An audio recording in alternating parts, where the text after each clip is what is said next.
Hello everyone, thanks for tuning in today. One of my topics today is actually going to be mental illness. I would be going over a little bit more on what exactly is mental illness is and a lot of other mental disorders that'll fall in that category as well. One in specific that I would like to share a little bit more, just on the fact that it's changed a lot and kind of increased in the past couple of years. So what exactly is mental illness? Mental illness is actually a condition where your behavior, mood swings, and your way of thinking kind of changes. What are some types of mental illnesses? So you have a lot. I mean, there's so many that you could think of. Some of them are OCD, obsessive compulsive disorder, PTSD, post-traumatic stress, anxiety. You have bipolarness. You also have schizophrenia. You have eating disorders, and one of the main ones that I actually want to share with you guys is suicide.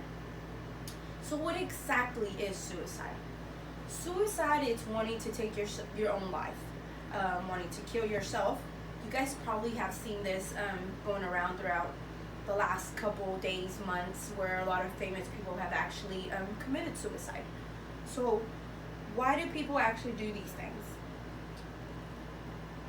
Some of your suicide symptoms are your mood swings. Something to look for is always when a person goes from being happy to being sad, and then being completely angry. Sleep depriving themselves, not eating, not sleeping at all, or sleeping too much, which is one of the main ones. People tend to get super sad and depressed, just depending on what disorder it is, and sleep a lot more than they usually would. Not eating the way that they should have, lack of interest. So if you have, someone that was super social, went from being super social to actually not even interested in going outside to play with someone or even going to the movies with someone anymore.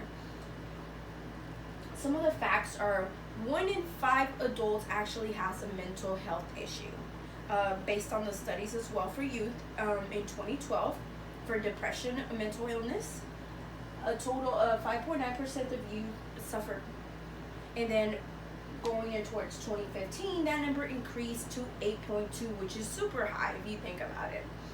76% of those youth actually had no help or insufficient of it.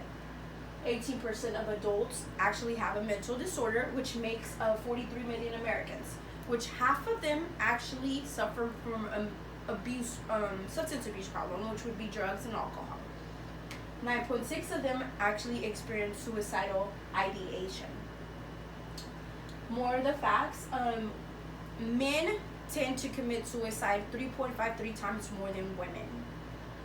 White males, based on the studies for 2016, it went from 7 to 10 out of them who actually committed suicide, and that was more in a range of middle-aged men ranging from 45 to 54. Also, women are less likely to commit suicide. Women tend to think about a little bit more on who's going to do the cleanup, the aftershock, who it's going to affect. Is it going to hurt this person? They think about it more in an emotional state and who's going to see them. Men are also less likely to get the help that they need. Women tend to be a lot more open about it, wanting to go talk to a counselor or actually going and taking advice from somebody else. Some of the preventions that you can do is the first step would be looking at someone, analyzing them. Look at their mood swings patterns. What are they doing different? Your second step would be determining their intent. Did they just go into not being a drinker to starting to drink every day, or starting to gradually picking up a drink here and there? Look for those things. Number 3 would be recognizing that it's a suicide risk. If you know someone that has suicide thoughts, that is something that you never want to always repress or just ignore. Because most of the time they're trying to ask you for help, and maybe they don't know the resources or anything like that. The most important of all is number 4. Having a strong support system. So having a strong support system would consist of friends, family. They're always going to need that. Be that one person that's actually going to walk that path to recovery with them. Be with them. Be that one person that was walking into the clinic with them, or looking up resources or things that they can do, or even just listening. be there for them. Call them throughout the day to see how they're doing. Some of your resources consist of your primary care doctor, which usually can refer you to either a psychologist. You have counselors as well. There's school counselors, there's substance abuse counselors, there's just depending on what disorder you have, there's so many resources that you can use. There's also hotlines. If you want to kind of keep it a secret, or you don't kind of want to share a lot of your feelings, there's a lot of hotlines you can actually call and find out more resources and do it just to help yourself. And a little bit more to conclude to this, one of the things that I wanted to do here is there's so many types of mental illnesses. Suicide has been one of the ones that has increased the most.